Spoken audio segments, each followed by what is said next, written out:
tadi? Jangan kita sepakat berisi menjaga kebersihan. Setuju? Bersih kan cuma kita gitu kan? Mengganggu kelas yang sebelah. Nah, sok tidak kamu aja kayak mengganggu. Senang tidak? Kelas atau sekolah ya. Anu sami kupari mau dibaca ya. Sami mau dibaca. Nelayan apalagi? Nah, alim buang sampah terus dia. Buang sampah terus ada yang kayak gitu. Mana alim?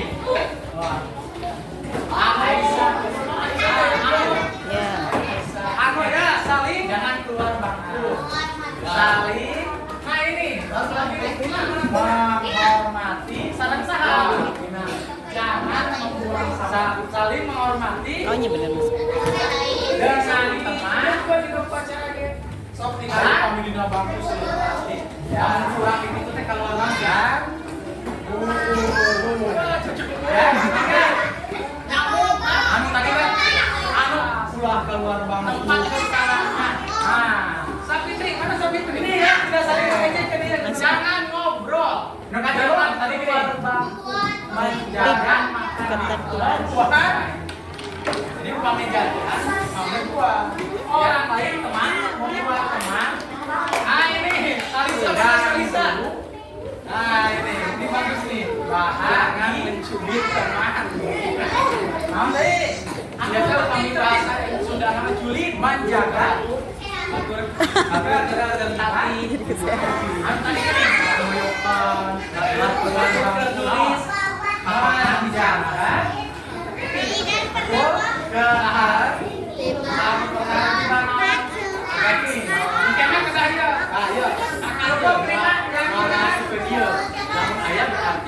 Menjaga hati kesepakat. Nanti kita sepakati perkataan dan Salisa sama Sumaira mana tadi. Jangan buang sampah sembarangan. Jangan ribut buat kata. Jaga keamanan dan bersih. Apa ya? Jangan beri air. Jangan ribut sebelah. Jangan jangan mencurah kompak. Pada tidak mencurah tembok. Alhamdulillah. Kita kesepakatan kelas. Jangan mencubit. Bisa disepakati. Tidak mengejek apa. Kita suami makan. Tapi rencangan tadi dulu. Nanti kalau ada yang tidak sesuai dengan kesepakatan ini, nanti bisa ya rencana tersebut nanti bisa ditegur. Mana lagi ya sopan dan santun. Ya kira-kira apa pesan? Si hari kesepakatan apa? Tidak menampingan dan kesepakatan apa? Tidak menampingan kesepakatan apa? Dipatahkan. Terima kasih untuk anda semua. Kegiatan membuat kesepakatan kelas sudah beres. Nanti kita akan ketik, kita tulis nanti kita akan tempel supaya selalu dijaga dilaksanakan. Terima kasih atas kerjasamanya. Kegiatan sebuah kesepakatan kelas kita akhiri dengan membaca hamdalah bersama-sama. Terima kasih. Wassalamualaikum warahmatullahi wabarakatuh. Tadi tidak boleh. Kita sedang menjaga kebersihan rupiah. Aku mau bersih dan tidak berisik. Nah, bagus nih. Bersih. Menjaga. Naila menjaga kebersihan.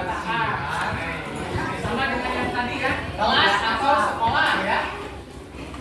Jangan membuang sampah sembarangan. Apalagi bangku jangan mencubit. Membuang sampah ya. Membuang sampah atau saudara kakinya. Jangan keluar bangku. Devi, jangan ya saling tepuk tangan. Saling. Ini tadi cokong asal aktifnya sekam salam. Kita akan membuat saling menghormati. Kalimat positif dengan jangan tidak menggunakan dan jangan. Ya. Di sana ada tulisan ya. Pernah kada tahan, pernah kalun-alun. Ya. Nah, anu tak ada anu tak ada.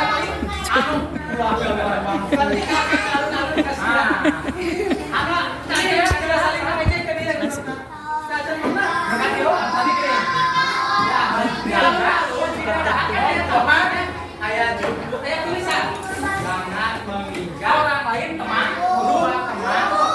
Nah itu kan kalimat jangan dulu, ya. Jangan menginjak bahagia. Di lebet. Nah ini, sekarang kita akan buat contoh kalimat jangan. Jangan tiba. Ini misalkan dia al-maut ya. Menjaga rumput kata. Ini kalimat negatif karena ada apa? Siapa yang bisa membuat kalimat yang diberi contoh dulu. Jangan membuang perkataan dan tadi kan ada ya itu ya. Jangan membuang tadi. Semangat berbu. Ini kalimat negatif, kalimat positif. Apa ciri buah? Yang terakhir negatif ya. Kalau negatif kalau positif tandanya itu bersih. Sekarang positifnya setopan. Dan kita sama dilarang dengan jangan. Alhamdulillah kita sudah kalimat sudah berapa? 6 kesepakatan kelas. Bisa disepakati? Kita sepakat.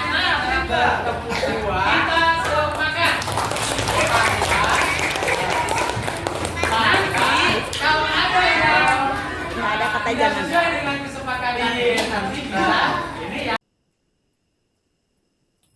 Baik Bapak Ibu semua yang saya hormati, ini sudah direkam. Sekali lagi saya mengucapkan terima kasih Bapak Ibu sudah berkenan hadir di kegiatan webinar budaya positif. Ini dalam rangka menyelesaikan atau memenuhi tugas dari program guru penggerak. Sekali lagi saya ucapkan terima kasih Bapak Ibu sudah membantu saya untuk menyelesaikan tugas. Langsung saja supaya tidak menyita waktu, kita buka kegiatan webinar dengan membaca basmalah bersama-sama. Bismillahirrahmanirrahim. Izin menyampaikan Bapak Ibu, suara saya jelas? Jelas Bapak Ibu? Ya. Nanti kalau ada pertanyaan boleh raise hand atau mengangkat tangan menggunakan tombol raise hand di fitur Gmeet-nya. Baik Bapak Ibu, izin berbagi layar.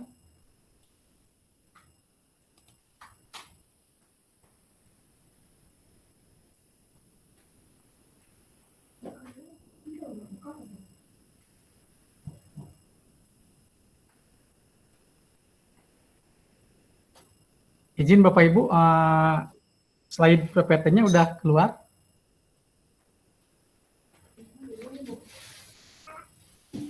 Udah muncul, Bu? Udah, Pak. Oke, baik. Terima kasih Bapak Ibu sekalian. Sebelum kita lanjutkan, ini ada perlu disampaikan judul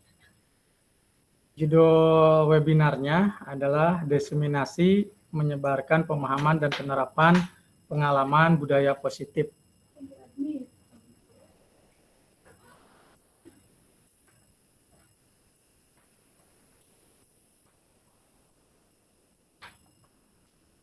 Sebelum kita masuk ke materi, ada beberapa pertanyaan pemantik mungkin. Yang pertama,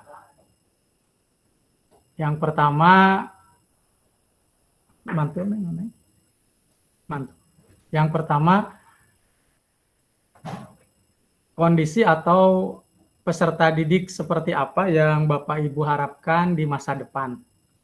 Itu pertanyaan pemantiknya. Jadi Bapak Ibu punya impian murid Bapak Ibu nanti di masa depan seperti apa? Barangkali ada yang bisa menjawab, silakan. Atau dari rekan-rekan mahasiswa memimpikan nanti kalau sudah menjadi guru gitu ya, peserta didik yang diharapkan itu peserta didik yang seperti apa begitu. Mangga ada yang mau menjawab atau memberikan pendapatnya? Silahkan.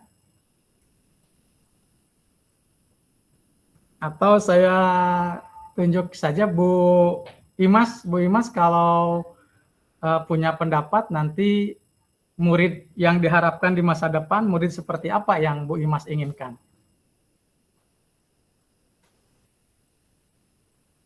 Masih di mute Bu Imas itunya, tombol speakernya dibuka dulu, diklik.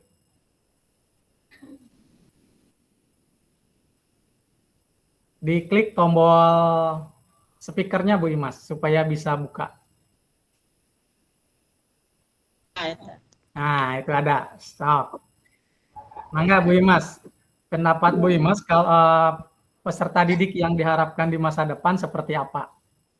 Peserta didik yang diharapkan untuk masa depan adalah peserta didik yang mana mereka selain mendapatkan pendidikan pendidikan budi pekerti yang baik, juga perilaku dan perilaku yang positif diharapkan untuk untuk kedepannya itu anak yang bisa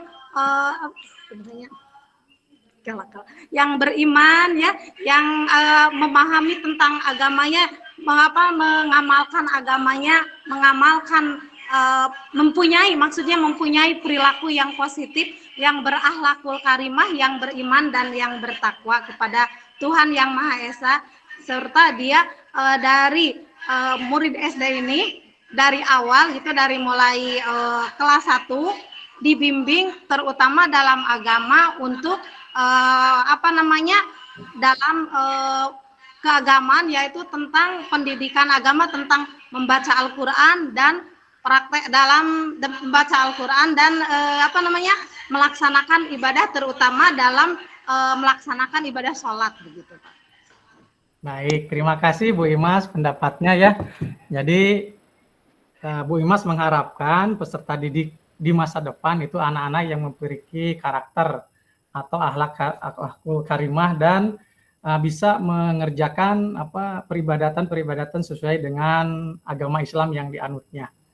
Mungkin dari rekan mahasiswa, Neng Linda bisa memberikan pendapatnya. Kalau Neng Linda sudah jadi guru, ingin muridnya itu seperti apa? Mangga. Iya, baik Bapak, sebelumnya izin off cam ya Pak, karena sinyalnya agak jelek. Silakan Neng. Ya, untuk peserta didik yang diharapkan di masa depan, itu tentunya mereka yang memelihara dan memperkaya budaya positif ya Pak, seperti toleransi, kerjasama, keberagaman, dan juga sikap inklusif tentunya. Mereka juga kan adalah agent of change yang mempromosikan perdamaian dan juga harmoni gitu di dalam masyarakat. Kemudian juga peserta didik yang diharapkan menjadi pilar utama dalam membangun masa depan yang lebih baik gitu, dan tentunya mereka juga perlu dilengkapi dengan keterampilan kritis, kreatif, serta emosional yang kuat gitu, supaya dapat menghadapi tantangan kompleks di era modern ini gitu ya Pak. Selain itu juga memiliki nilai-nilai seperti integritas, empati, dan tanggung jawab yang tinggi akan membantu satu sama lain, dan juga mereka menjadi individu yang berkontribusi positif dalam masyarakat yang terhubung secara luas gitu sih Pak. Baik, terima kasih Neng Linda, luar biasa ya. Jadi setiap kita di posisi sebagai pendidik itu punya impian ya. Nanti peserta didik kita akan seperti apa begitu. Kenapa ini perlu kita gali? Karena peserta didik kita, murid-murid kita ini akan hidup di zaman yang beda dengan kita ya. Kalau dulu dengan pembelajaran calistung aja sudah cukup begitu. Kalau zaman sekarang itu tidak cukup karena ada tuntutan zaman ya. Penguasaan IT, penguasaan teknologi ini menjadi salah satu hal yang wajib dikuasai sebagai salah satu keterampilan. Gitu ya. Terima kasih Neng Linda. Nah, selanjutnya pertanyaan kedua sebelum kita masuk ke materi, sama seperti tadi. apa yang Bapak Ibu harapkan dari sekolah Bapak Ibu begitu ya. Jadi sekolah yang seperti apa yang diharapkan ke depannya begitu. Baik, saya minta pendapatnya dari Bu Kartika, mangga. Baik Pak, saya coba menjawab. Ini versi saya mungkin ya. Saya mengharapkan sekolah kita SDN Gunung Batu itu tidak muluk-muluk ya. Yang pertama itu saya ingin anak-anak kembali ke seperti dulu, berakhlak dan santun terhadap guru, segan, kembali seperti dulu bagaimana kita dulu ketika menjadi siswa. Saya pun ingin menerapkan itu kepada siswa di sekolah kita sekarang. Kemudian sebagai generasi milenial juga, saya mengharapkan mereka bisa mengikuti zaman. Karena zaman sekarang kalau mereka tidak bisa menguasai teknologi akan ketinggalan gitu. Jadi saya ingin tuh cuma 2 itu sebetulnya. Mereka kembali bisa memposisikan bahwa ini murid ketika bertemu dengan guru, sopan santunnya, ketika bertemu dengan orang tua, orang yang lebih tua, terlihat mana kesopanannya, sopan santunnya ada. Begitupun dengan keterampilannya terasah dengan teknologi dan mengikuti zaman sekarang. Itu saja mungkin Pak. Terima kasih. Ya, terima kasih Bu Kartika, luar biasa harapannya. Sekali lagi bahwa semua kita itu punya mimpi ya, punya cita-cita. Cita-cita, harapan dari peserta didik, juga harapan dari sekolah. Nah, tentu ini suatu hal yang positif yang perlu kita wujudkan bersama-sama ya. Karena suatu keniscayaan gitu ya. Semua orang ingin berubah menjadi ke arah yang lebih baik begitu. Begitu juga dengan sekolah. Jadi sekolah itu akan berubah menuju arah yang positif, yang lebih baik ketika masing-masing warga sekolahnya mempunyai visi yang sama begitu ya. Visi dan misi ini kemudian dituangkan menjadi visi sekolah, dan visi sekolah inilah adalah tujuan bersama kita gitu ya. Baik Bapak Ibu, terima kasih kepada rekan-rekan yang sudah memberikan pendapatnya tentang harapan peserta didik di masa depan, juga harapan sekolah kita di masa depan. Ini ada satu lagi pertanyaan terakhir, ini berkaitan dengan diri Bapak Ibu sendiri. Apa yang Bapak Ibu harapkan, Bapak Ibu ingin seperti apa ke depannya begitu? Silakan, saya minta perwakilan saja, mungkin Neng Silvia Nurani bisa menyampaikan pendapatnya, harapan saya di masa depan itu seperti apa? Oh, baik Pak. Sebelumnya mohon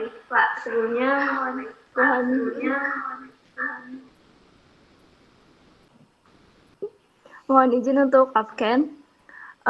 Harapan kedepannya untuk diri saya sendiri, seperti itu Pak? Iya, mangga seperti itu Neng.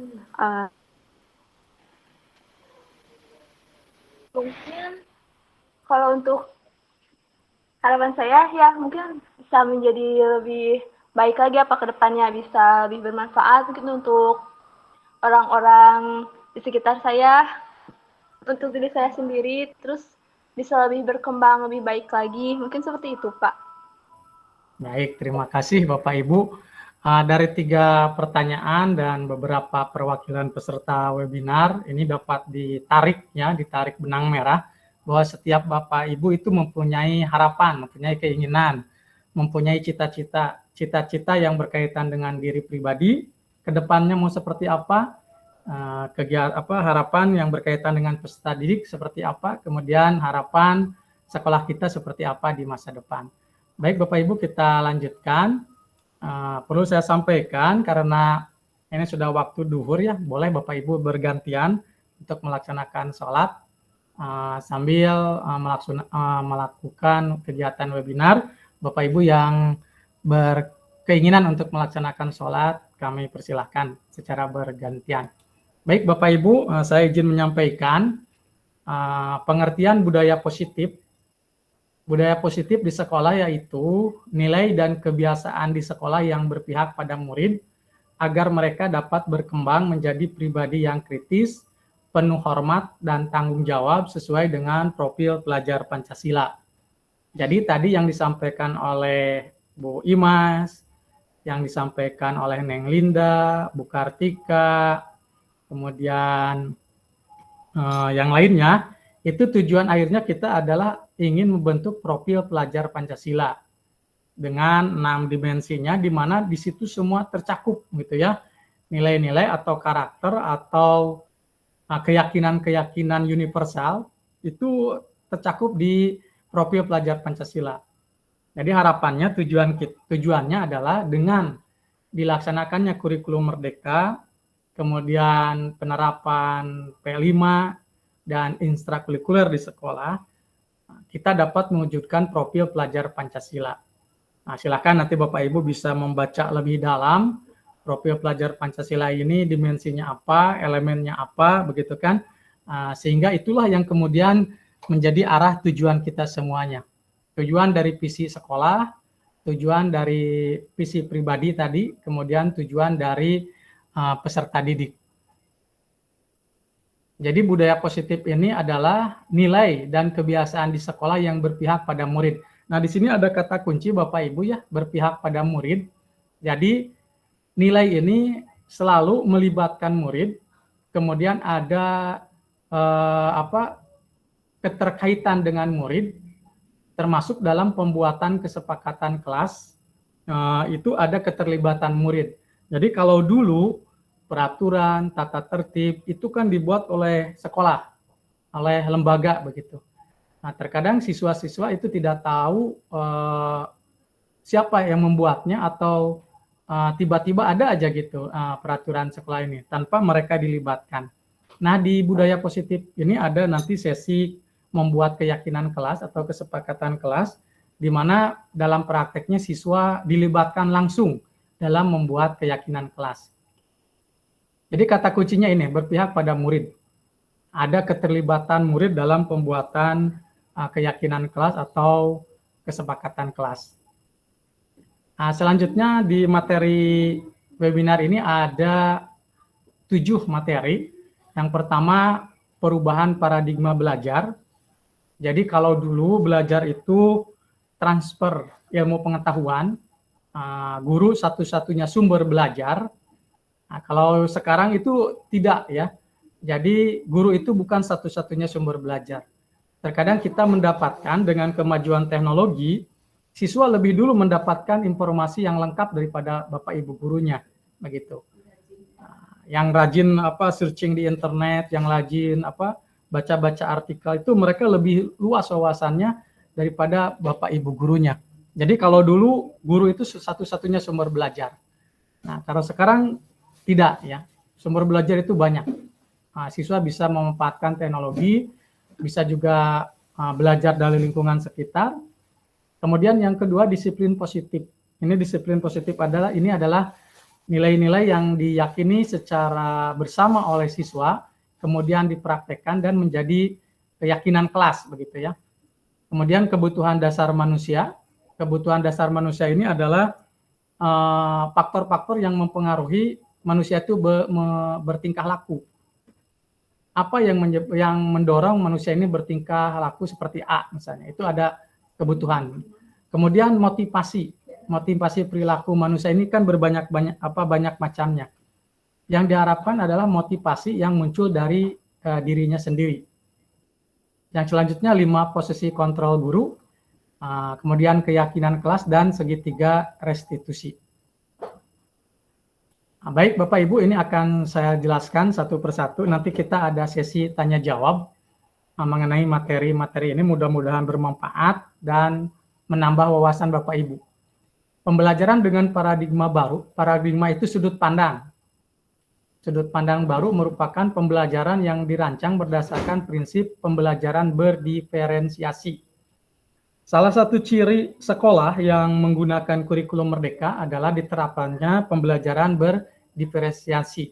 Jadi misalnya kalau SD Gunung Batu 2024-2025, semuanya sudah kurikulum merdeka dari kelas 1 sampai kelas 6, maka dalam pembelajarannya guru itu harus mempraktekkan pembelajaran berdiferensiasi. Jadi kalau misalnya belum diterapkan berarti belum sah menggunakan kurikulum merdekanya. Nah, maksudnya sehingga peserta didik belajar sesuai dengan kebutuhannya berdasarkan tahap perkembangan sesuai teori psikologi modern untuk mewujudkan profil pelajar Pancasila. Saya beri contoh misalnya dalam kegiatan SBDP atau menggambar begitu. Kalau dulu kan baik dari alat menggambar, dari tema, dari judul itu selalu diseragamkan. Gitu. Misalnya anak-anak sekarang menggambarnya temanya pemandangan. Anak-anak itu kan semua menggambar pemandangan. Ada gunung 2 gitu kan, ada matahari di tengahnya, ada pohon kelapa. Dan itu seragam satu kelas seperti itu gitu. Karena contohnya dari guru seperti itu gitu. Nah, itu bukan tidak boleh ya, tapi itu membatasi kreativitas siswa begitu. Nah, termasuk dalam penggunaan alat. Kalau dulu kan anak-anak sekarang menggambar pemandangan, alat yang digunakan pensil warna. Semuanya menggunakan pensil warna. Padahal ada anak didik kita, peserta didik kita yang dia tidak punya pensil warna tapi punya krayon. Dan dia mahir menggunakan krayon begitu. Nah, di pembelajaran berdiferensiasi ini ada 3 pembeda gitu ya. Berdiferensiasi di produk, berdiferensiasi di proses, dan di konten. Di materi begitu. Misalnya Bapak Ibu sedang memberikan pelajaran SBDP, temanya misalnya menggambar natural. Nah, silakan anak-anak menggambar itu menggunakan alat yang beragam. Ada yang senang pakai krayon, silakan pakai krayon. Yang senang menggunakan cat air, silakan menggunakan cat air. Dan untuk gambarnya juga bisa bervariasi. Ada pemandangan, ada gambar seni, karya seni, batik dan sebagainya begitu. Sesuai dengan minat, sesuai dengan kesenangan atau hobi si peserta didik itu. Tapi tentunya ada panduan, ada indikator-indikator begitu. Walaupun produknya berbeda, walaupun kontennya berbeda, walaupun prosesnya berbeda, tapi tetap ada indikator-indikator penilaian yang mengakomodir semua gitu ya.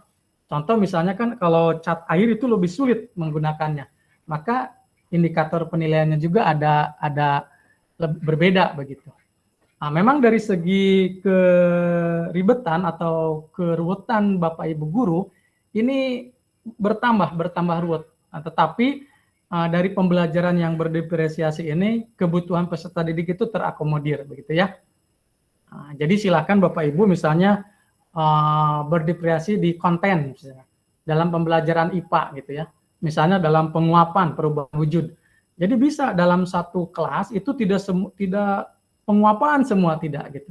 Bisa misalnya kelompok ini mah penguapan, kelompok ini mah menyublim, kelompok ini mah mengembun gitu. Jadi dalam satu kegiatan itu bisa bermacam-macam, berbeda-beda materi, konten begitu.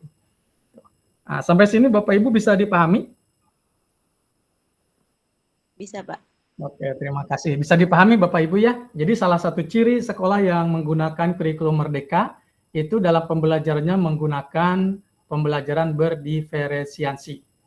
Yang kedua, dalam membangun budaya positif, sekolah dapat menyediakan lingkungan yang positif, aman, dan nyaman, agar siswa mampu berpikir dan bertindak, dan mencipta dengan merdeka, mandiri, dan bertanggung jawab.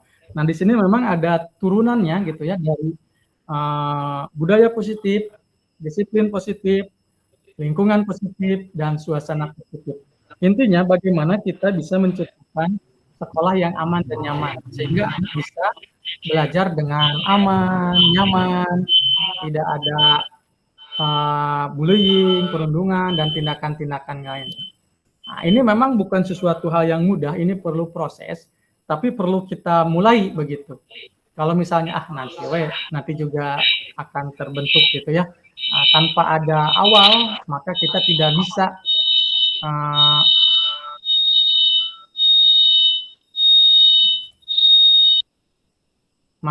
tidak bisa uh, menerapkan budaya positif ini secara terstruktur begitu Pak Ibu ya. Dan ini perlu kolaborasi ya, bukan hanya dari kepala sekolah saja, bukan hanya dari Bapak Ibu guru, tapi seluruh warga sekolah itu harus bersama-sama menciptakan ini.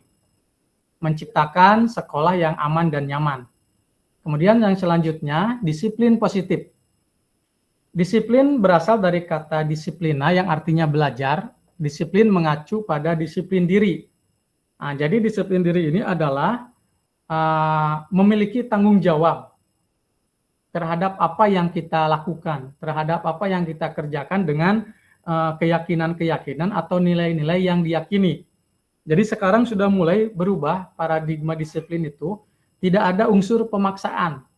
Ya, jadi dipaksa untuk seperti itu dengan diterapkannya peraturan-peraturan. Misalnya, siswa harus hadir tepat waktu. Jangan terlambat. Jadi menggunakan kata-kata yang sifatnya memaksa begitu ya, memaksa. Dan biasanya memang sesuatu yang dipaksakan itu ketika dilaksanakan itu bukan berasal dari motivasi diri, tapi motivasi dari luar gitu ya. Misalnya siswa mengerjakan PR karena takut dihukum. Itu ada motivasi dari luar, bukan kesadaran siswa. Siswa membuang sampah pada tempatnya karena takut dihukum, takut didenda misalnya. Siswa datang tepat waktu karena takut dihukum begitu. Nah, disiplin positif ini disiplin dari diri, ya, memiliki tanggung jawab terhadap apa yang dilakukan berdasarkan nilai-nilai yang diyakini. Ini sepertinya sulit, tapi perlu kita upayakan supaya anak-anak kita nanti ketika dari kecil sudah mulai dikondisikan untuk bertanggung jawab terhadap perilaku yang mereka buat, ini sampai dewasa nanti akan seperti itu. Dan disiplin positif merupakan salah satu cara penerapan disiplin yang bertujuan untuk menumbuhkan kesadaran serta memberdayakan peserta didik tanpa imbalan penghargaan atau tanpa ancaman atau tanpa hukuman begitu. Jadi muncul dari dirinya sendiri, kesadaran sendiri. Misalnya Bapak Ibu hadir tepat waktu ke sekolah. Itu motivasinya kan ada 3. Motivasi takut dihukum atau takut karena ada atasan atau takut menghindari dari rasa tidak nyaman. Yang kedua karena ingin mendapat penghargaan. Yang ketiga karena ingin menghargai diri sendiri, menghargai keyakinan yang diyakini sebagai suatu hal yang benar dan kebajikan. Dari ketiga motivasi ini tentu yang kita harapkan itu motivasi ketiga gitu. Kalau boleh saya bertanya, mungkin Bapak Ibu bisa memberikan pendapat dari 3 motivasi ini yang ada di anak kita, di peserta didik kita itu motivasi yang nomor berapa? Motivasi yang pertama takut mendapatkan penghargaan atau pujian, yang ketiga motivasi dari diri sendiri. Kira-kira di kelas itu yang Ibu amati itu motivasi apa yang muncul? Takut dihukum. Bu Kartika takut dihukum. Yang lainnya bagaimana Bapak Ibu?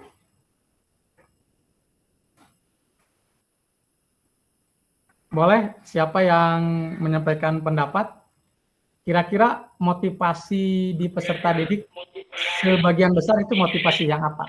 Ya, kebanyakan mungkin takut dihukum ya. Mungkin kebanyakan takut dihukum.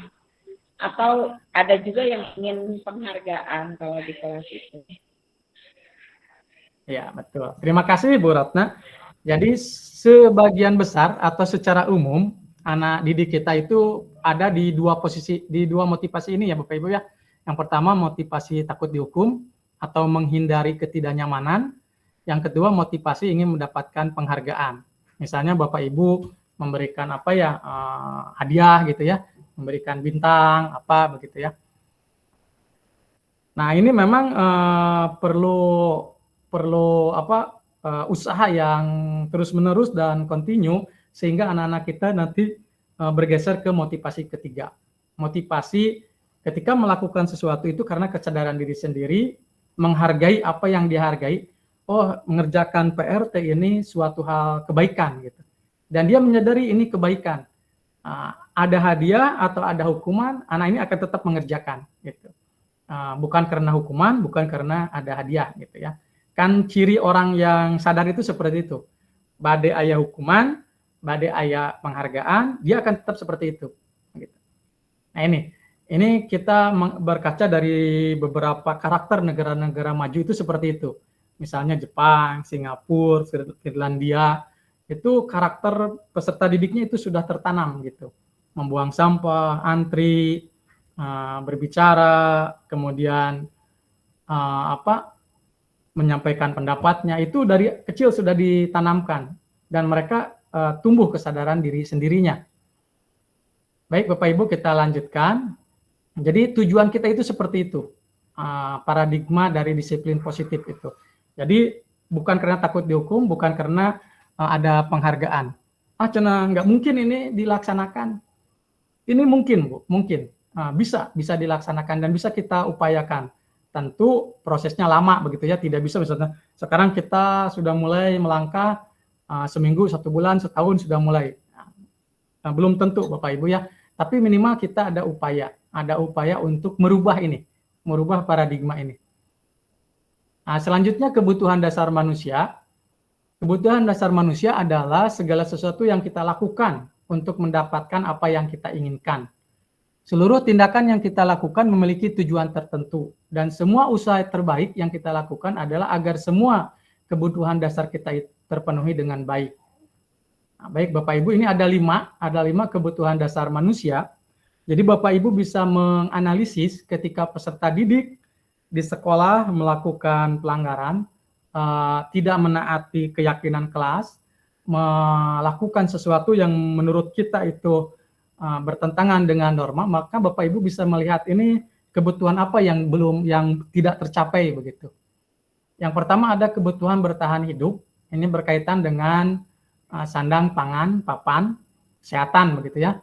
Kemudian kasih sayang dan rasa diterima. Nah ini hampir banyak kasus di peserta didik ini ada di kebutuhan yang kedua ini. Misalnya teh kunaonnya budak eta di kelas teh bangor gitu ya, cari perhatian. Nah, ternyata anak ini kurang kasih sayang.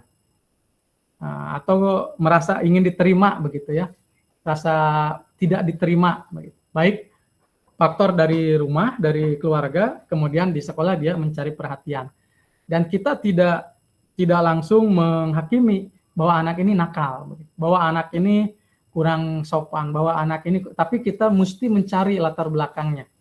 Latar belakang kenapa anak ini melakukan seperti ini. Kemudian penguasaan, harga diri. Mungkin ada harga diri yang gagal dicapai begitu. Baik dari segi keinginan untuk dianggap menjadi seorang gitu, atau memimpin atau berprestasi. Anak ini punya target misalnya ulangan matematika ingin 100 begitu. Kemudian ternyata nilainya dapat 50. Ada keinginan berprestasi yang tidak tercapai, gagal begitu. Dan ini berdampak begitu ke siswa ini. Kemudian kebebasan, mandiri, memiliki pilihan, mencoba hal yang baru dan mampu mengendalikan arah dirinya. Jadi kita sebagai pendidik perlu memperhatikan kebutuhan dasar siswa mana yang tidak terpenuhi. Kemudian kesenangan, bermain, humor, antusias, dan tertawa. Ini secara umum kebutuhan dasar manusia yang mendorong seseorang melakukan suatu tindakan atau perbuatan gitu. Selanjutnya Bapak Ibu, ini motivasi. Tadi sudah saya sampaikan bahwa motivasi perilaku manusia itu ada 3. Untuk menghindari ketidaknyamanan atau hukuman. Si A mengerjakan PR ketika ditanya takut dihukum sama Bapak Ibu gurunya. Maka dia ada posisi di sini. Kemudian ada anak yang menjawab, saya mengerjakan PR, saya mengerjakan tugas piket karena biasa suka dikasih permen sama Bapak Ibu guru. Nah, berarti ada penghargaan. Selanjutnya yang ingin kita bangun adalah motivasi nomor 3 ini Bapak Ibu ya, untuk menjadi orang yang mereka inginkan. dan menghargai diri sendiri dengan nilai-nilai yang mereka percayai gitu. Jadi kalau hadir tepat waktu itu nilai positif kan, disiplin gitu, kejujuran misalnya gitu kan, itu dibangun dan disepakati. Semua agama itu mengajarkan kejujuran, mengajarkan saling menghormati begitu. Terlepas dari agama, suku bangsa yang berbeda begitu. Dan ini menjadi keyakinan bahwa kalau saya tepat waktu, itu saya menghormati diri sendiri. Kalau saya tidak tepat waktu, nanti teman-teman akan menganggap saya bukan orang yang menaati kesepakatan atau keyakinan kelas. Jadi muncul dari dirinya sendiri. Selanjutnya ini Bapak Ibu, 5 posisi kontrol guru. Nah, Bapak Ibu nanti ada materi secara garis besar, secara lengkap begitu ya. Posisi guru ini ada di 5 posisi Bapak Ibu. Pertama sebagai penghukum. Nah, penghukum ini misalnya dengan kata-kata, kalau tidak mengerjakan ini, kamu lari 3 keliling. Nah, kalau kamu tidak menggunakan sepatu warna hitam, berdiri di depan kelas. Nah, ini contoh Bapak Ibu ya. Nah, jadi ada hukuman begitu.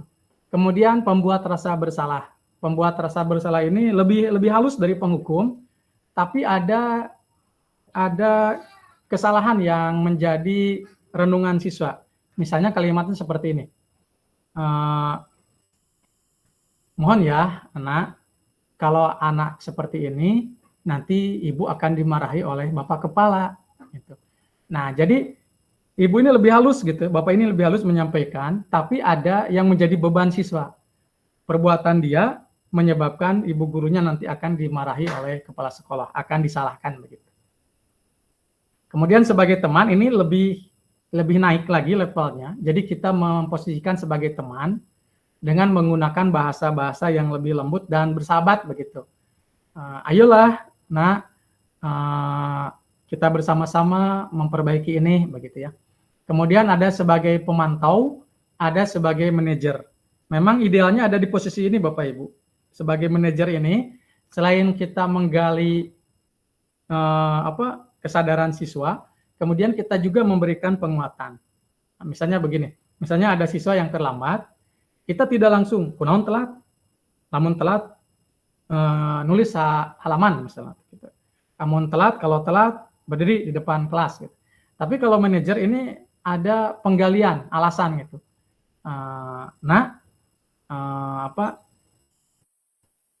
Kali ini orang terlambat itu sebanyak gitu ya, bukan hanya Ananda aja yang pernah terlambat begitu. Tapi kalau boleh tahu Ibu, Bapak, kira-kira apa alasan penyebab Ananda terlambat? Gitu. Jadi ada dialog. Nah, misalnya si anak menjawab, duh Bapak Ibu, Bapak saya kesiangan gitu. Nah kita kuatkan gitu. Ketika kita mendapatkan alasan, kita kuatkan dengan argumen untuk meminimalisir penyebabnya. Gitu. Oh, lain kali bisa bangun lebih awal dengan cara tidurnya jangan malam-malam ya, misalnya begitu. Jadi posisi di manajer ini ada penguatan untuk membimbing gitu Bapak Ibu ya, membimbing. Kalau selama ini kan kita ada keseringannya ada posisi di nomor 1 dan nomor 2 ini. Gitu. Kita kadang tidak tahu gitu alasan siswa ini terlambat ini apa gitu kan. Alasan siswa ini tidak mengerjakan PR ini apa begitu. Jadi harus digali dulu Bapak Ibu penyebabnya. Ini salah satu contoh tahapan dari posisi kontrol guru. Walaupun memang ini tidak semuanya harus ada di posisi manajer gitu. Bapak Ibu bisa menyesuaikan. Oh, ini suatu saat ini sebagai teman. Suatu saat ini sebagai pemantau. Pemantau itu pemerhati gitu. Kemudian suatu saat menjadi manajer. Cuma yang memang perlu dihindari adalah sebagai penghukum dan pembuat rasa bersalah. Ini mesti dihindari. Kecuali dalam kondisi dan keadaan yang sangat terpaksa begitu Bapak Ibu. Dan ini dihindari karena akan menyakiti atau membuat siswa tidak nyaman begitu. Mungkin Bapak Ibu juga dulu waktu SD atau SMP atau SMA pernah punya pengalaman negatif gitu ya, pengalaman pahit yang tidak enak dari perlakuan Bapak Ibu guru waktu dulu begitu. Dan sampai sekarang masih ingat gitu. Nah, ini. Jadi kita menghindari hal-hal seperti ini. Baik Bapak Ibu, selanjutnya kita masuk ke keyakinan kelas. Keyakinan kelas merupakan kesepakatan kelas yang diyakini bersama guru dan murid dengan harapan dapat meningkatkan kedisiplinan murid. Keyakinan kelas berupa pernyataan universal, pernyataan umum, singkat, umum, kata-katanya dibuat dalam bentuk positif, tidak menggunakan kalimat negatif seperti kata jangan atau dilarang. Keyakinan kelas hendaknya tidak terlalu banyak sehingga mudah diingat dan dipahami semua. Semua warga kelas ikut berkontribusi dalam pembuatan keyakinan kelas lewat kegiatan mengutarakan pendapat atau curah pendapat.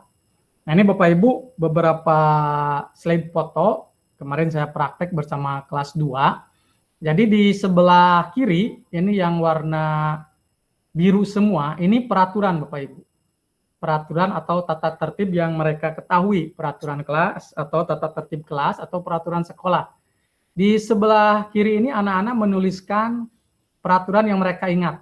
Ini ada yang jangan buang sampah, jangan terlambat masuk, jangan ribut, dilarang mengganggu teman. Ini yang biru ini semua kata-katanya negatif. Menggunakan kata jangan atau dilarang. Jadi tidak apa-apa Bapak Ibu, silakan gali sebanyak-banyaknya informasi dari siswa. Yang sebelah kanan, ini yang ada warna-warni, ini anak sedang membuat kalimat positif dari kalimat negatif. Misalnya, jangan terlambat datang ke kelas. Di kalimat positifnya, sepakat datang tepat waktu. Dilarang membuang sampah sembarangan. Kalimat positifnya, buang sampah pada tempatnya. Jadi, yang pertama Bapak Ibu bertukar pendapat dengan siswa dilepaskan diskusi. Yang kedua Bapak Ibu menggunakan kalimat positif. Mengapa di sini keyakinan kelas bukan peraturan kelas? Yang pertama alasannya keyakinan kelas itu bersifat positif. Jadi energi yang dikeluarkannya energi positif. Tidak menggunakan kata jangan, tidak menggunakan kata dilarang. Atau ada hukuman di belakangnya, tidak. Menyesuaikan dengan kondisi sekolah, kondisi kelas. Jadi kelas 1 dengan kelas 6 tentu kalimatnya berbeda. Silakan disesuaikan. Pernyataannya universal umum. Misalnya seperti tadi, buang sampah pada tempatnya. Kita sepakat saling menghormati. Jadi kalau dari peraturannya tidak mengejek teman. Kesepakatan kelasnya, keyakinan kelasnya, saling menghormati dengan teman. Singkat agar mudah diingat, karena nanti ini akan selalu dipraktekkan begitu, melibatkan seluruh warga kelas. Nah ini ada pergeseran paradigma. Kalau dulu peraturan kelas atau tata tertib kelas itu kan dibuat oleh guru atau dibuat oleh sekolah. 1, 2, 3, 4 itu berat kasihkan ke anak-anak, disosialisasikan udah, anak-anak cuma tinggal menerima dan melaksanakan. Nah kalau di keyakinan kelas tidak. Ada curah pendapat dan keterlibatan begitu. Selanjutnya ini beberapa dokumentasi praktek membuat keyakinan kelas. Nanti ada videonya Bapak Ibu silakan. Ini real, tidak ada yang diedit. Silakan Bapak Ibu supaya mendapatkan gambaran tentang cara membuat keyakinan kelas. Selanjutnya Bapak Ibu, ini ada materi berikutnya segitiga restitusi. Suatu proses dialog yang dijalankan oleh guru agar dapat menghasilkan murid yang mandiri dan bertanggung jawab. Ya, jadi ketika ada murid yang melanggar keyakinan kelas, ada murid yang melakukan perbuatan yang menurut kita kurang pas atau negatif, ini ada tahapannya. Jadi tidak langsung di-judge gitu, tidak langsung dihakimi gitu.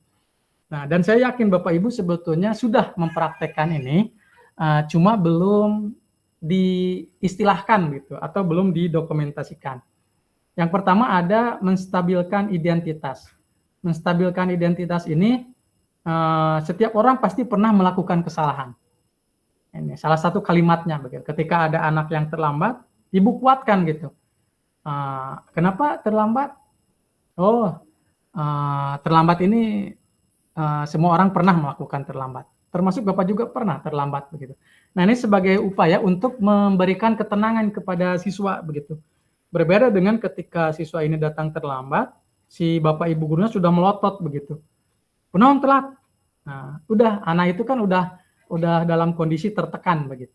Tapi kalau ada pengantar untuk si anak ini stabil dulu emosinya, tenang dulu begitu, maka akan ada tindakan berikutnya. Kamu bukan satu-satunya yang pernah melakukan hal ini, Nak. Kemarin atau bulan kemarin gitu kan. Kemudian validasi tindakan yang salah. Ini mencari alasan. Adakah cara yang lebih efektif untuk mendapatkan apa yang kamu butuhkan? Misalnya ada anak yang ketahuan mengambil barang orang begitu. Nah, tidak langsung di mana mah panjang leungeun misalnya. Dan sebagainya begitu, kata-kata yang membuat semakin tertekan begitu, semakin merasa tersalahkan. Kamu tentu punya alasan mengapa melakukan hal ini. Nah, ini kan bahasanya lebih halus begitu untuk menggali alasan. Kemudian nanti dihubungkan dengan keyakinan kelas. Nah, kenapa Ananda terlambat masuk? Maaf Bu, saya harus membantu Ibu dulu apa-apa misalnya. Nah, nanti dilanjutkan begitu. Nah, kemarin kan kita sudah keyakinan kelas kita diantaranya nomor 3 misalnya hadir tepat waktu. Jadi ada dialog mencari alasan, kemudian ada dialog penguatan keyakinan kelas. Ini Bapak Ibu ya. Jadi di kurikulum Merdeka ini ada kegiatan merubah perilaku disiplin dengan segitiga restitusi dengan tahapannya seperti ini. Kemudian selanjutnya ini kesimpulan, untuk menerapkan program disiplin positif ini tidak bisa dilakukan perorangan. Semuanya harus terlibat. Penting sekali adanya kolaborasi antara warga sekolah dan orang tua. Jadi perlu disosialisasikan kepada orang tua. Dan penting juga kita sebagai guru menyadari posisi kita, yaitu sebagai among, sebagai penuntun, sebagai manajer yang menuntun murid-muridnya agar mandiri, bertanggung jawab, dan berkarakter. Jadi seperti tadi yang disampaikan di kalimat pemantik, peserta didik apa yang Ibu harapkan di masa depan? Apa yang saya harapkan di masa depan dengan kondisi saya? Sekolah seperti apa yang saya harapkan di masa depan? Jadi sudah terjawab Bapak Ibu dengan salah satunya dengan penerapan budaya positif. Walaupun budaya positif bukan satu-satunya cara untuk menyampaikan harapan-harapan kita. Baik Bapak Ibu, ini beberapa slide yang bisa ditampilkan dalam kegiatan webinar ini. Saya cek dulu. Bapak Ibu bisa memahami yang saya sampaikan? Bisa, Pak. Barangkali ada yang ingin menyampaikan pendapat atau tambahannya. Tapi sebelumnya saya ingin menyampaikan dulu, akan memutar dulu video salah satu penerapan pembuatan keyakinan kelas. Saya izin untuk stop berbagi layar.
Ini kemarin video yang dipraktekkan cara membuat keyakinan kelas.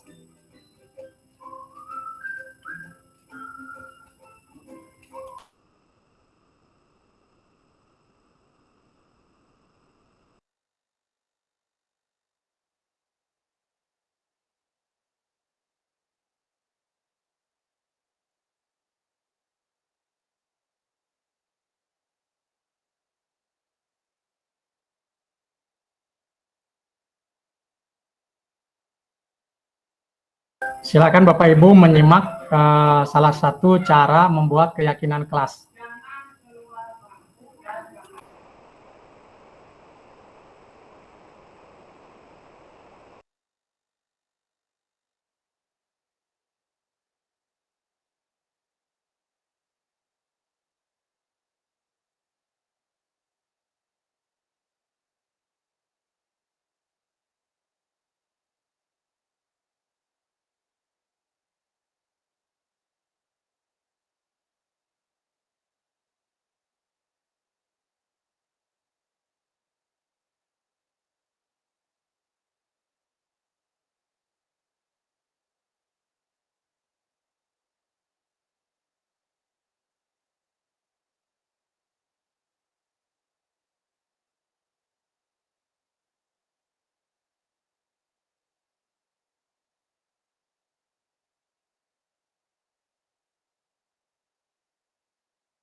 Kan? Enggak. Baik Bapak Ibu Guru, demikian contoh membuat keyakinan kelas atau kesepakatan kelas. Silakan nanti Bapak Ibu bisa mempraktekkan di kelasnya masing-masing. Tentu dengan disesuaikan dengan kondisi peserta didiknya masing-masing. Kelas 1 dengan kelas 6 kan berbeda. Silakan menggunakan bahasa-bahasa yang disesuaikan dengan kondisi peserta didiknya. Baik Bapak Ibu, kita sudah berada di ujung kegiatan. Alhamdulillah dari awal sampai akhir kegiatan webinar bisa berjalan dengan lancar. Namun sebelum ditutup, barangkali ada yang ingin ditanyakan atau ingin menambahkan atau ingin berbagi pengalaman, dipersilakan.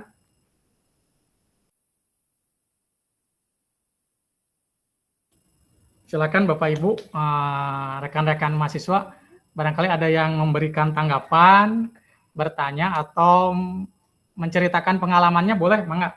Waktu kita 5 menit lagi, silakan.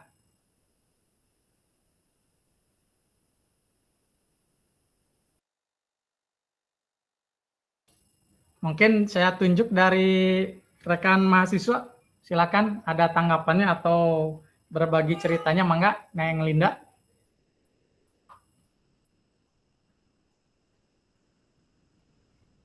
Iya Bapak, untuk pengalaman pengalaman mengajar atau pengalaman apa ya Pak? Ya, pengalaman tentang apa ya, ketika mendapatkan sanksi hukuman atau perasaan kurang enak dari yang dilakukan oleh guru di masa SD atau SMP begitu ya. Ini kan kita berkaitan dengan bahwa kondisi seperti itu akan menimbulkan bekas begitu. Dan kita menghindari hal-hal seperti itu. Mangga lah, boleh komen tentang video barusan boleh atau materi, mangga. Bebas Neng Linda, silakan. Iya siap Pak. Untuk pengalaman ketika mendapatkan hukuman dari guru ya waktu masih sekolah, itu kan bisa menjadi pengalaman yang menantang mungkin ya Pak, dan mungkin membuat kita merasa malu terkadang ya Pak, atau kesal, tapi pentingnya kita untuk belajar dari kesalahan dan berusaha untuk tidak mengulanginya lagi di masa depan gitu ya Pak. Kemudian hukuman dari guru juga itu kan bisa menjadi kesempatan untuk belajar dari kesalahan dan tumbuh menjadi pribadi yang lebih baik juga. Ini juga bisa menjadi motivasi untuk saya untuk lebih fokus, disiplin, dan bertanggung jawab dalam pelajaran dan perilaku kita juga. Itu sih Pak, pelajaran yang bisa diambil dari pengalaman ketika mendapatkan sanksi dari guru. Baik, terima kasih Neng Linda atas pengalaman kalau disebutkan pengalaman negatif ya, pengalaman negatifnya begitu. Jadi kalau Neng Linda mungkin bisa bangkit begitu ya, ketika dihukum oleh Bapak Ibu gurunya bisa bangkit, bisa introspeksi diri begitu, kemudian memperbaiki. Tapi kan kita tidak tahu ya, beberapa siswa yang ketika mendapatkan hukuman justru dia semakin nakal begitu, semakin minta perhatian, semakin ada yang semakin lemah begitu ketika dipermalukan di depan teman-temannya begitu. Kita tidak tahu siapa orang yang membangkitkan semangatnya begitu. Misalnya begini, misalnya ada seorang guru begitu ya, menempeleng siswanya di depan teman-temannya begitu.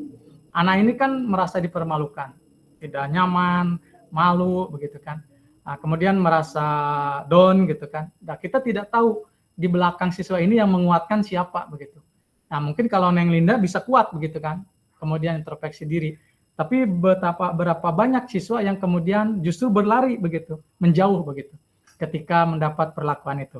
Dan hal inilah yang kemudian direfleksi oleh kurikulum Merdeka. Kita menggunakan 5 posisi kontrol tadi. Jadi kalaupun misalnya kita harus menghukum itu adalah terakhir, jurus terakhir dan sangat terpaksa begitu. Sangat terpaksa. Jadi kita restitusi dulu, kita cari alasannya, kita gali keyakinan kelasnya, dengan tahapan-tahapan tadi barulah muncul kesadaran siswa untuk melakukan hal-hal positif itu berasal dari motivasi dirinya. Jadi kalau ada hukuman, nanti anak itu melakukan itu karena takut dihukum begitu. Nah, nanti kalau hukumannya tidak ada, anak itu akan kembali lagi. Dan itu berlaku dalam jangka waktu yang pendek. Ya, misalnya gini, misalnya kita berdiri, gitu. Anak-anak itu tertib. Ketika kita tidak ada, anak-anak itu akan tidak tertib.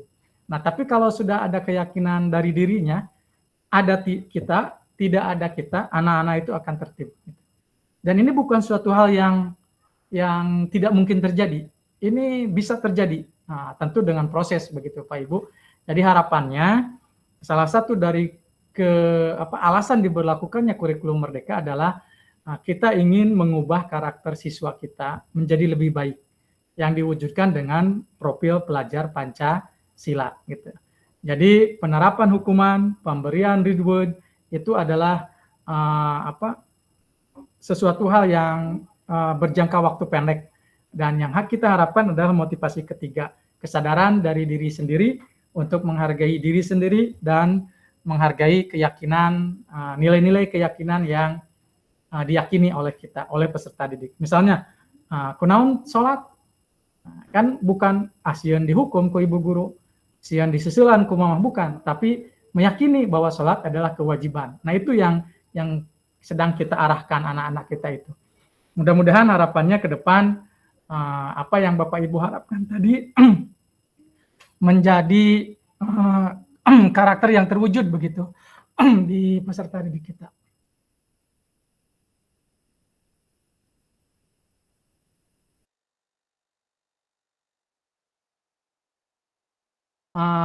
Saya minta satu orang lagi untuk menyampaikan tanggapannya terkait materi atau terkait video tadi. Silakan nanti Bapak Ibu bisa membuat yang lebih baik lagi begitu. Itu sebagai contoh saja karena tidak diedit, jadi yang natural gitu. Silakan Bapak Ibu, mungkin ada yang mau memberikan pertanyaan sebelum kegiatan ini diakhiri? Atau tambahannya, mangga?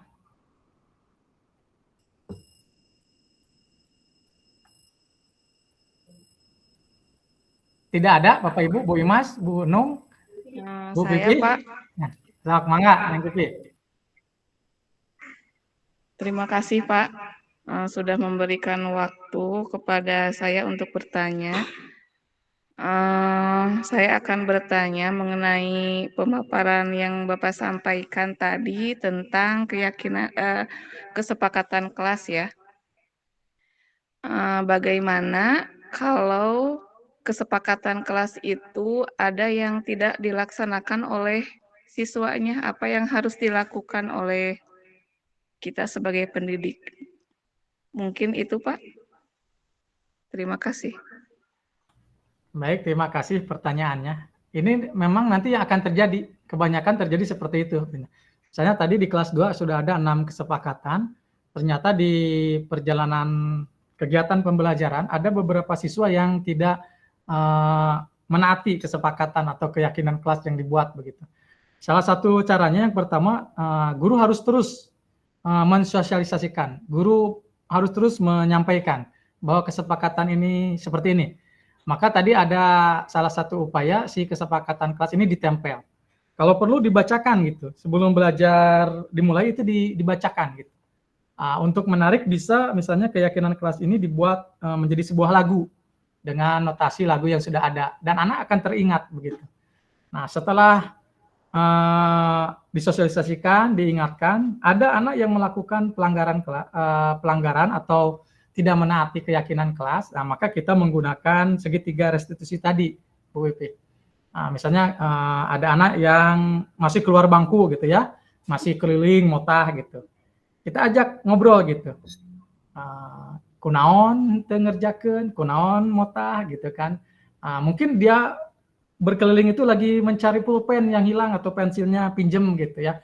Jadi tidak langsung, "Hei cicing, ulah muter wae" gitu. Kita tahu dulu alasannya gitu. Nah, jadi ada tahapannya. Kemudian kita kuatkan, misalnya kalau anak ini memang ternyata tidak ada alasan yang kuat ketika dia muter di kelas itu. Kita kuatkan, kita cari solusinya, kemudian kita arahkan bahwa ini ada kesepakatan ini. Sehingga si anak ini ingat lagi gitu. Dan harapan yang lebih dalamnya, anak ini menyadari kesalahannya atau menyadari dia sudah melanggar kesepakatannya. Oh iya Bu ya, harusnya kan ini menjaga ketertiban. Tadi saya sudah nyanyi-nyanyi, sudah naik-naik bangku. Jadi dia sadar sendiri begitu, tidak kita lakukan begitu.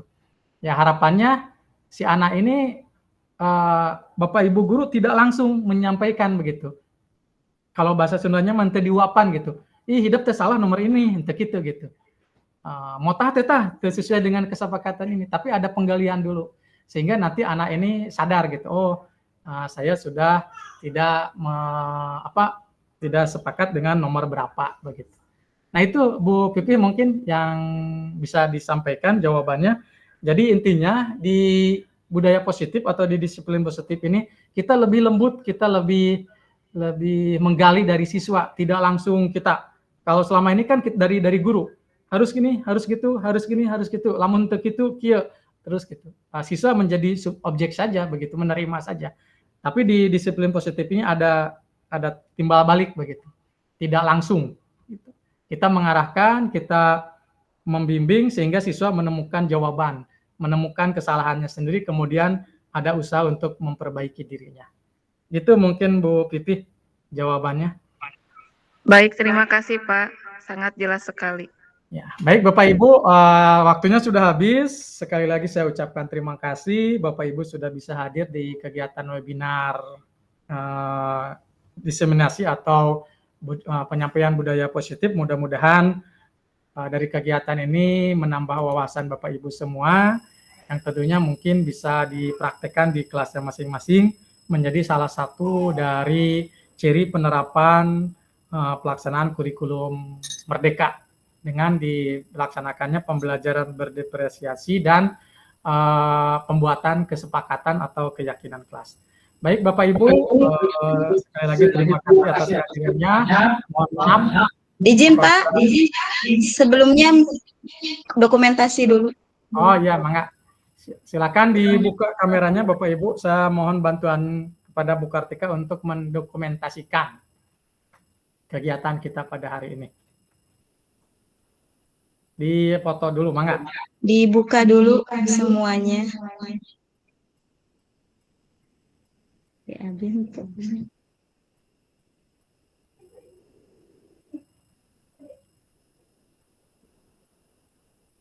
Jadi harapannya nanti Bapak Ibu kegiatan seperti ini nanti ditindaklanjuti di Kombel ya, Neng Pipi, Adi. Jadi nanti di komunitas belajar kita Gunung Batu Cenghar itu bisa dilaksanakan kegiatan seperti ini sebagai bukti bahwa kita sudah memanfaatkan Kombel. Kemarin kan Neng Pipi sudah mengikuti workshop coding ya. Nah, itu bisa nanti disampaikan seperti ini begitu. Mangga dipoto.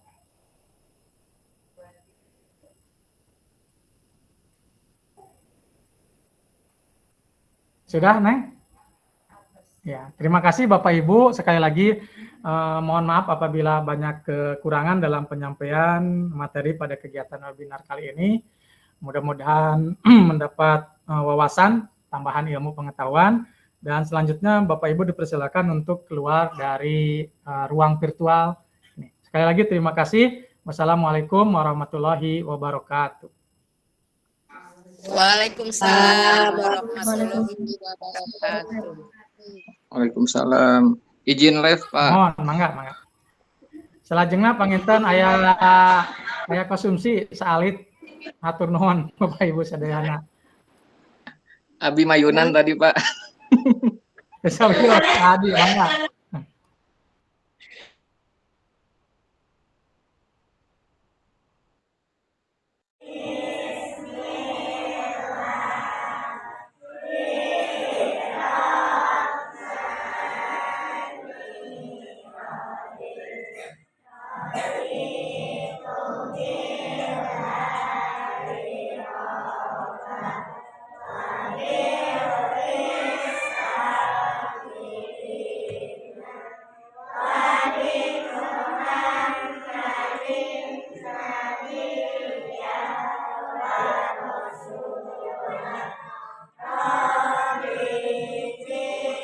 Pertama, saya ucapkan terima kasih kepada Bapak yang telah memaparkan materinya materinya sangat bagus, kemudian mudah dimengerti.